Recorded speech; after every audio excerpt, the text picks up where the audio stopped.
There's so much to this story. It's like a Lifetime movie. No, you are so right. I have some updates. So just to catch you up, this is Candice and Brandon Miller. Candice and Brandon got together when they were really young. Then they had 2 children. Candice was a lifestyle influencer blogger, and then Brandon worked in real estate. He inherited his father's company, REEC, and apparently when his father passed away kind of suddenly, he gave the company to Brandon, and then Brandon made some choices that he thought were sound and other people around him thought were sound, but they were ultimately risky. And only a few years after Brandon had inherited his father's investment company, the pandemic started. So there were obviously some decisions that he made during this time that everyone was making decisions that they didn't know what they were doing. So he was making development decisions that ended up just not working out. And he was in a lot of financial trouble. Now, they did have a Hamptons home that was worth $15 million, I believe.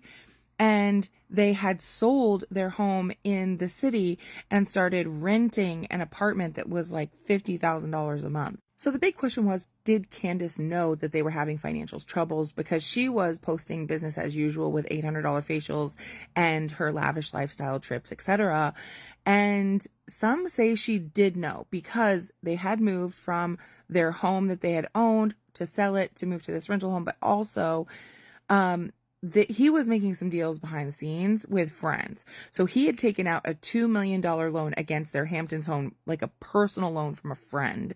He had also taken out, I think it was a $7 million loan against their Hamptons home. So even with the money that they could have gotten from that Hamptons home, it wouldn't have been enough to cover his $17 million debt that he had currently. Now, he could have declared bankruptcy. Maybe there were some other things going on. Maybe he owed money to some people you can't declare bankruptcy and avoid. But it sounds like he was struggling because there was a forensic investigation done on his financials, and apparently he only had $8,000 liquid assets. So he sent his wife and his 2 kids off to the Amalfi Coast because his wife was asking questions like, hey, is something going on with our finances? Like, I think she knew, or she had heard from a friend of theirs that he owed money to, that something was going on with him. And so she asked him about it, and he was like, no, I promise everything's fine. Go on this trip to the Amalfi Coast, and I have everything paid for already. Don't worry about the money. And then her and her 2 kids fly off to the Amalfi Coast to have this $2,000 a night hotel room stay. And when they get there, apparently they had one night there and then the card declined. And so then she's like stuck in, out how to get home. And then she gets notified that there was the carbon monoxide detector had been going off at her home in the Hamptons. Come to find out, that is where her husband had set up some kind of way to take his own life in one of their classic cars that they had in the garage of that Hamptons home. So when the paramedics came, they took him to the hospital and he was on life support. She got on a private jet from a friend, like a friend sent a private jet for her and the 2 kids to fly back to New York to see him in the hospital so that they could basically pull the plug on him. And then she's like, shunned in the Hamptons now. Like, she's in this $17 million home in the Hamptons.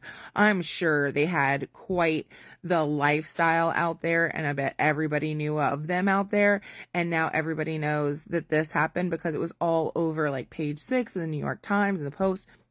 So everybody knew this was going on. And she comes home to basically pull the plug on her husband, figure out, she's like, I didn't know any of this was going on. I guess he left a note saying that she would be able to get life insurance and that it would cover certain things, but it's like, that won't replace the father of her 2 children. That won't replace the love of her life that she has been with since she was very young. Like, she, I just don't understand this. But a comment that I got so many times in that original video was people saying, well, at least he didn't take the wife and kids with him. And it's like, so messed up that we live in this society where it's true that we see, you know, if you pay attention to any true crime, that there are stories of family annihilators, and it's always because they wanted to be single or they didn't have enough money to cover their, you know, lavish lifestyle or keep up with the Joneses. Apparently, as much as his wife was trying to keep up with her lifestyle and people probably on TV or influencers or whatever, he was trying to keep up with Jeff Bezos, allegedly. And the final straw was he was trying to get a personal loan from a friend for $1,000 and he couldn't get it.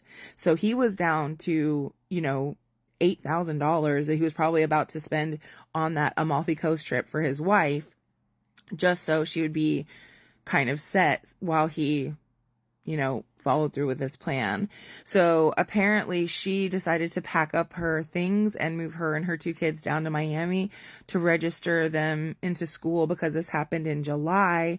And so that was the update from the end of summer. And I haven't really heard anything else since, but the entire story plays out like a Lifetime movie, and it's so wild.